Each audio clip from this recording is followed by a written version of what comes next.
biopancréatique. La première question, c'est est-ce possible, mais vous connaissez déjà un peu la réponse. La deuxième question, c'est est-ce souhaitable? On va passer très vite à CPRE. Si le drainage anatomique, c'est le gold standard en cas d'obstruction biliaire bénigne ou maligne, comme Tessa vous l'a rapporté, le taux de succès est dans 90% des cas, et le taux de complication, il avoisine les 5 à 10% dominés, comme Tessa l'a dit, par la pancréatite aiguë. Il y a des situations où on sait que ce risque d'échec il est majoré quand on a une difficulté d'accès à la papille, notamment par exemple la sténose duodénale tumorale, en cas d'anatomie ambulaire qui est remaniée et difficile, en cas de diverticule ou de masse ambulaire. Et puis surtout, je suis content qu'il y ait des chirurgiens en cas d'anatomie modifiée liée à la chirurgie, que ce soit les bypass, les Billroth 2 ou les épaisseries. Est-ce possible? Évidemment, vous savez tous que oui. Et quelles sont les voies d'accès qui sont possibles? On a 2 voies de drainage extra-anatomique en 2019 qui sont possibles. Le drainage radiologique transhépatique, le PTBD, et le drainage sous écho-endoscopie, USBD.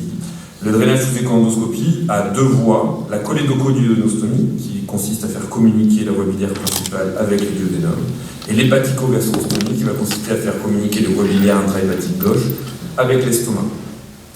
La question se pose, quelle voie d'accès faut-il choisir en première intention en cas d'échec ou d'impossibilité à un drainage anatomique? On a quelques études et une méta-analyse récente qui regroupe toutes ces études qui montrent qu'il n'y a pas de différence de succès technique, pas de différence de succès clinique, avec peut-être une légère tendance à l'écho-endoscopie au niveau du succès clinique, mais essentiellement sur les études rétrospectives, donc c'est pour ça que je préfère dire pas de différence. Par contre, en termes de complications et en termes de nombre de réinterventions, le drainage sous écho-endoscopie fait clairement mieux que le drainage radiologique. Les réinterventions, c'est simple, il y a encore beaucoup d'équipes radiologiques qui font du drainage en 2 temps, drain interne externe, puis réintervention. Les complications, ça semble aussi clair sur l'importance de notamment des complications d'angiocolite et de sepsis post-drainage radiologique, vu l'importance des cholangiographies réalisées par les radiologues. Si maintenant on dit que l'écho-endoscopie doit être choisie en première intention, qu'est-ce qu'il faut choisir quand on fait l'écho-endoscopie? Il faut une voie par cholédocoduodenostomie, donc je rappelle la communication du bulbe duodénal avec la voie biliaire principale, ou l'hépatico-gastrostomie en transhépatique. Pas de différence dans cette méta-analyse la plus récente entre le taux de succès technique, le taux de succès clinique et le taux de complication. Donc sur cette première question, est-ce que c'est possible? Oui, le succès clinique et clinique se fait dans plus de 90% des cas. L'écho-endoscopie est moins morbide que la radiologie, et on n'a pas de différence à l'heure actuelle entre l'hépatico-gastrostomie et la cholédocoduodenostomie. C'est pas parce que c'est faisable que c'est souhaitable, alors la question c'est est-ce souhaitable? Il y a une situation évidente quand le drainage anatomique est impossible. La littérature est de plus en plus en train de s'intéresser à savoir s'il ne faut pas le faire chez tout le monde, à la place de la CPRE. Et Sarah en a déjà parlé, il y a une révolution des prothèses d'apposition, avec le premier indiqué, la prothèse Otaxios. Donc quelles sont les indications du drainage extra-anatomique? On a des recommandations internationales récentes du groupe d'écho-endoscopie thérapeutique. C'est l'échec de CPRE dit en centre expert. On peut débattre des heures sur la définition d'un centre expert en CPRE. Les anomalies anatomiques qui empêchent l'accès à la papille, notamment la chirurgie, les obstructions duodénales tumorales, ou une acide importante empêchant le drainage percutané. Voilà le petit schéma que j'ai repris. Il y a 2 situations. Vous avez un obstacle tumoral pancréatique avec une dilatation de la voie biliaire et un échec de CPRE en centre expert. Vous pouvez faire les 2 voies sur la voie biliaire dilatée, la cholédocoduodenostomie ou l'hépatico-gastrostomie. L'autre situation est la sténose duodénale tumorale. Là encore, vous pouvez faire les 2 voies, la cholédocoduodenostomie et l'hépatico-gastrostomie. Ces 2 voies ne sont pas toujours possibles. Évidemment, en cas d'anatomie modifiée de la chirurgie, la cholédocoduodenostomie n'est plus possible. Et là, on va opposer 2 stratégies, plus une plus récente. Les 2 stratégies les plus connues sont l'abord de l'anastomose hépatico-jejunale par entéroscopie, ce qui n'est pas toujours facile en fonction de la longueur de lance laissée. C'est un petit message pour nos collègues chirurgiens, essayer un maximum de nous mettre dans un compte-rendu opératoire la longueur que vous pensez avoir laissée dans l'anse, pour qu'on sache, avant de tenter, s'il est possible ou non de remonter avec un coloscope ou un entéroscope à cette anastomose. Sinon, le seul voie possible est la voie transgastrique et une hépatico-gastrostomie. La petite nouveauté que vous a présentée Sarah Leblanc, c'est la procédure dite EDGE. En cas de complication biliaire sur un malade qui a un bypass, on peut désormais, avec notre nouvelle prothèse d'apposition, recanaliser l'estomac exclu, ici, avec cette prothèse Otaxios, pour ensuite aller faire un drainage anatomique avec un duodénoscope en repassant par cette prothèse Otaxios. L'idéal, quand il n'y a pas d'urgence, c'est de le faire en 2 temps. On met cette prothèse Otaxios, on reprend le malade à 3 à 4 semaines, une fois que le trajet fistuleux s'est fait, pour faire la CPRE. On peut même, en cas d'urgence, le faire en 1 temps, en majorant un petit peu le risque de complications. Quand on enlève cette prothèse haute axiose qui s'enlève très simplement, dans 90% des cas, le trajet se referme spontanément, sans reprise de poids pour les malades dans les études qui ont été réalisées. Dans les 10% restants, on a des moyens endoscopiques pour fermer cette reperméabilisation du montage.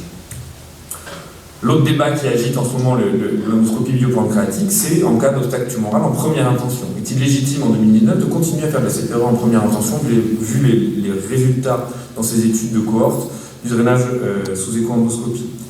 La plus belle étude pour l'instant a été publiée l'année dernière par une étude coréenne qui a randomisé les malades avec une sténose tumorale distale pancréatique entre un drainage sous CPRE classique versus un drainage sous écho-endoscopie. L'objectif principal était le taux de succès clinique. Il n'y avait aucune différence entre les deux groupes. La non-infériorité était atteinte. Par contre, il y avait moins de complications dans le groupe d'écho-endoscopie et moins de taux de réintervention. Il n'y avait pas de différence entre les deux voies, qu'elles soient transduodénales ou transgastriques. C'est un premier essai qui a ses limites. La première limite, c'est que le matériel utilisé est un matériel coréen qui n'est pas disponible pour l'instant à FDA occidentaux, il n'est pas FDA approuvé, il n'a pas de marquage CE. La révolution de ce débat entre la CPRE et l'écho-endoscopie thérapeutique, elle va venir de cette prothèse, ce matériel, cette prothèse haute axiose tout en un, qui réalise une véritable anastomose, qui cette fois-ci va être cholédocobulbaire, sans échange, pas besoin de fonctionner la voie biliaire, pas besoin de l'opacifier, pas besoin de mettre de fil guide. C'est cette absence d'échange qui va expliquer le faible taux de complications. Donc ça, on en a parlé, on a fait une étude française avec l'équipe lyonnaise de Bertrand Napoléon l'année dernière. Cette étude était intéressante car il y avait deux types d'opérateurs. Il y avait des opérateurs experts et des opérateurs non experts. C'est la première étude d'échoendoscopie thérapeutique biliaire où il y avait des opérateurs non experts. Quand je dis non experts, c'était vraiment non experts puisqu'il y avait la moitié des opérateurs qui avaient réalisé moins de 4 drainages sous échoendoscopie avant de participer à cette étude. Ce qui explique le taux de succès technique. On pourrait penser que c'est ce qui explique le taux de succès technique à 90%, en fait, non. Puisque les opérateurs non experts avaient un meilleur succès technique que les opérateurs experts dans cette étude. La raison est que ce système change la technique. Les opérateurs experts n'ont pas voulu écouter les conseils du fournisseur de la prothèse. On dit je sais faire, je vais faire comme d'habitude. Et ils ont eu plus d'échecs que les opérateurs non experts qui ont suivi à la lettre les commentaires d'utilisation du fournisseur. Dès que la prothèse était en place, le succès clinique était quasiment systématique et les complications sont très basses, à 3,8%.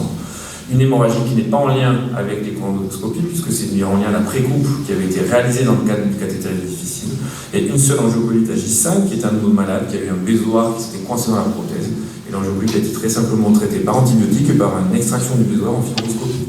On a décidé un an après de reprendre tous les mêmes centres, puisqu'on avait établi des facteurs de risque d'échec technique qui étaient uniquement des facteurs de risque de mauvaise utilisation du matériel.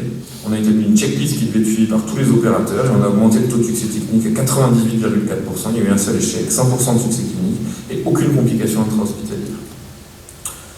Juste pour comprendre la facilité de ce geste par rapport à une CPRE, vous avez un adénocarcinome du pancréas qui avait une forme un peu particulière, à la fois kystique et tissulaire.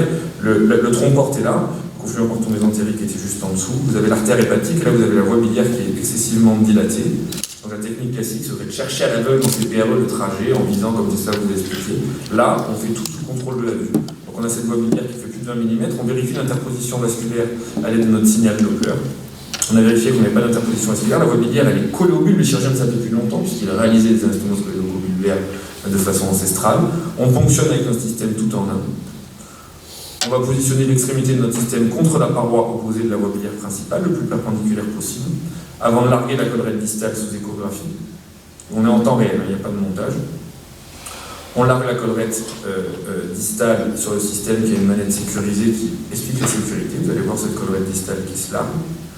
On va tracter notre prothèse dans le canal opérateur de l'endoscope pour être sûr de ne pas larguer la collerette proximale entre la paroi du bulbe et la paroi de la voie biliaire, la larguer à l'intérieur du tube digestif. Dès que la prothèse commence à se tubuliser, on sait qu'on a assez de distance de sécurité pour larguer la partie proximale. La partie proximale se largue à l'aveugle dans le canal opérateur, c'est pour ça qu'on n'a pas d'image. Et une fois que la partie proximale est larguée dans le canal opérateur, on la repousse. Elle est très échogène et on voit cette prothèse qui va faire communiquer la voie biliaire principale dilatée au bulbe duodénal, avec un contrôle endoscopique, avec un afflux de bile au niveau du duodénum. Ce malade avait une sténose duodénale tumorale associée. On a posé dans le même temps la prothèse duodénale pour lui faire une élévation digestive. Donc ça, on a déjà parlé, je passe. Il y a une urgence pour nous dans ce domaine-là, c'est les malades opérables. Parce qu'on sait que l'indication de chirurgie directe sur les malades avec le cancer du pancréas obstructif, elle est basée uniquement sur la morbidité de la CPRE. On peut se poser la question, vu l'absence de morbidité de ces nouvelles procédures, s'il est légitime de continuer à faire des drainages quand ils sont indiqués, plus de 300 millirodynes, délai long jusqu'à la chirurgie, des nutritions importantes, pluriintempestives, de proposer un drainage par voie rétrograde. Nous, on a décidé au CHU de ne faire plus que des drainages par prothèse-taxiose dans cette situation-là, et Abdel, que vous avez vu présenter tout à l'heure, coordonne avec le professeur Gaujou à Cochin une étude rétrospective de l'ensemble des DPC qui ont été réalisés après ces systèmes-là, et pour l'instant, on n'a eu aucune impossibilité, aucune gêne à la DPC sur les malades qui ont été drainés avec une autotaxiose. On en est à 14 malades, et l'article va bientôt être publié. En conclusion, le drainage extra-anatomique d'une lésion tumorale obstructive pancréatique, c'est possible, et la voie endoscopique doit être proposée en première intention. C'est souhaitable, oui, en cas d'échec de CPRE, oui, en cas d'anatomie modifiée. Là, je viens vers mes confrères chirurgiens, parce que ce sont des malades que vous suivez. On a plein de possibilités, notamment sur le syndrome de l'anse afférente aussi, où je pense que vous avez des cas qu'on ne voit jamais passer et qui souvent vous êtes gênés. Cette reperméabilisation de l'anse afférente par voie endoscopique, je pense, va être vraiment un futur pour les patients.